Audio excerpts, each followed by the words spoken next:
Abeegi abarikurenga omuri 5 kuruga omu mashomero agarimu Barede and Boarding Nursery Primary School, Kakore Primary School, Bulimbe Primary School, Kiruruma Primary School na Nyaruhanga Primary School goona agarikushangwa omu district ya Rubanda beegyesiibwe okukora pads ezirikwija kubahweraho baba bari omu micwe nka gumwe aha muringo ogw'okurwanisa okwoshayosha otaireho n'okuruga omu mashomero ahabw'okuza omu micwe. Okwegesibwa oku kukozirwe aba National Planning Authority barikushagika omu nyeshengerokazi habwa Rubanda District Honorable Nisima Evelyn Kafunda.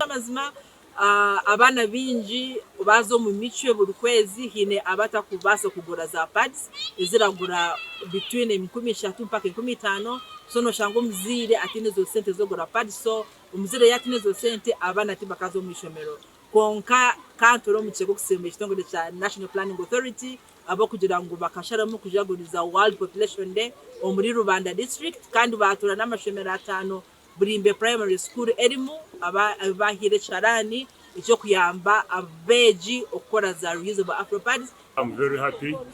that we've received the MP at our school and the facilitators who have taught us about making pads, and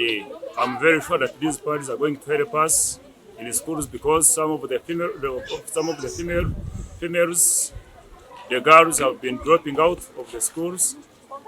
because of those challenges. But I hope, since we've known how to make these pads, it's going to help our children to keep in schools. Honorable Nisima Evelyn Kafunda yongereye ashaba gavumenti kwebakwatiraho omu kuhereza ebikozesa otaireho na n'ikorro erabahwere okwekorera pads. Ezitwakozesa abeegi ba Bulimbe Primary School bakozesa tibaziha muri Bulimbe bazigura so kandi tibarazkorera muri Rubanda District so cyobire kirungi oku president wihanga ari kugira ngo emyanya zigire amakorero factories so cyobire kirungi nyensya omukurota kwanje no mutekateka kwanje Rubanda yagira ebikozeso ebirayamba omwana wo bwishina ba mama bitu okureba ngo babasa kwekorera za reusable pads ninga bine ebikozeso ebirabayamba kora za usable afropad. Ako washanga omuzire buri kwezi arashoboza yani shiringi kakaga yakenda ka pads egeshoboza yamani kandi hati naho lenda kuzivuganira. Abazeire abashomesa hamwe n'abeegi basimire Honorable Kafunda ahabo kubahweraho omukurwanisa okuruga omu mashomero kw'abaana b'abaishiki. Kipatura kisiima kituyambire hato babana absenteism n'icyo mu ishomero kandi nago baza mu periods hate ibintu biri kubonera bari kubona ko bayikozese ibintu byabo obusingi tuguna tikiruru absenteism terimo na drop out teachari muhati bayega gukora izi pads abazire baraze kucendeza hanshoboza uko bari kuza mu maduka kugura za pads rero bagira intensive bakora mu makaga abo mugeze wosente twakire kizibu cya pads abahara baravuga pads turabayamba nk'ishomero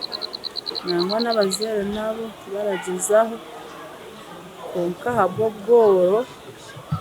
bamwe bararema turasima turonja kusima Evelyn Kafunda omupi wetu wa Rubanda West Ostorene habejya tukorere za mumicyo ubwora shanga wayosha no kuza kwega habati zibechora watungo tine ryo kwijumisa kandi nareba ko kujikora nantaramye ko kubaragikora konka kugerizanyo namye ko kubaragikora okurgira har planner ho ehururu eyo kwegesa okukora pads zo mu mashomero nija kugumiza mu kwetorora amashomero gona agarikushanga mu district ya Rubanda gashakwa ko batamanya omuri Rubanda. If you're happy